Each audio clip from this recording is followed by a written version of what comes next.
साम्राज्य सामान्यांचा असामान्य आवाज। जिल्हा परिषद प्रशासनाकडून खासदार प्रणिती शिंदे यांच्या विकास निधीच्या शिफारशींकडे दुर्लक्ष होत असल्याचा आरोप करत जिल्हा काँग्रेसच्या शिष्टमंडळाने मुख्य कार्यकारी अधिकारी कुलदीप जंगम यांना निवेदन दिले। खासदार प्रणिती शिंदे यांनी गेल्या वर्षभरात जिल्ह्यातील विविध विकासकामांसाठी जिल्हा परिषदेकडे अनेक शिफारसी केल्या होत्या। 11 तालुक्यांतील विविध कामांसाठी त्यांनी शिफारस पत्रे दिली होती।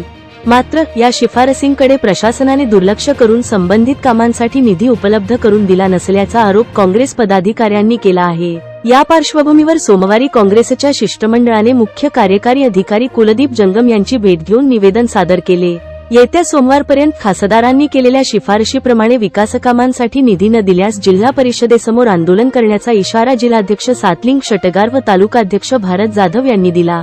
यावेळी माजी सभापती अशोक देवकते यांच्यासह काँग्रेसचे पदाधिकारी उपस्थित होते। प्रणितीताई शिंदे यांच्या सूचनेनुसार गेल्या वर्षभरामध्ये आम्ही जनसुविधासाठी विविध योजनेच्या माध्यमातून आणि विशेष अनुदान योजनेअंतर्गत जे काही कामं येतात त्यासाठी पत्रव्यवहार सन्माननीय प्रणितीताई शिंदे त्यांनी जिल्हा परिषदच्या मुख्य कार्यकारी अधिकारी साहेबांना अनेक वेळा पत्र दिलेले आहे, पण आजपर्यंत कुठल्याही प्रकारचा निधी आम्हाला मिळालेला नाही।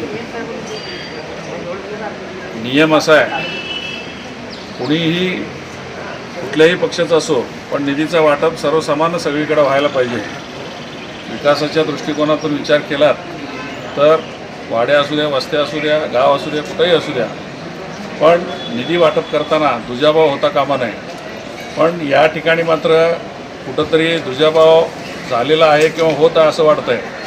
म्हणून आज आम्ही ताईंच्या माध्यमातून त्यांच्या सूचनेनुसार शिष्टमंडळ आम्ही आज शिवसाहेबांना भेटलो आणि त्यांनी वेगवेगळ्या कामाची माहिती आम्ही दिली, पत्रव्यवहार झालेल्याची माहिती दिली, त्यांना आम्ही मदत दिलेली आहे। 1 आठवड्याच्या आत निधी द्यावा असे आम्ही विनंती केलेली। जर समजा आता मार्च एंड संपत आलेले आहे, निधी जर नाही मिळाला तर काँग्रेस सोलापूर जिल्हा काँग्रेस कमिटीच्या वतीनं जिल्हाधिकारी कार्यालयासमोर ठिय्या आंदोलन उपोषण आम्ही सोमवारनंतर या ठिकाणी सुरू करणार आहोत अशी माहिती आम्ही दिलेली आहे। किती ठिकाणची कामं आहेत इथं? 11 तालुके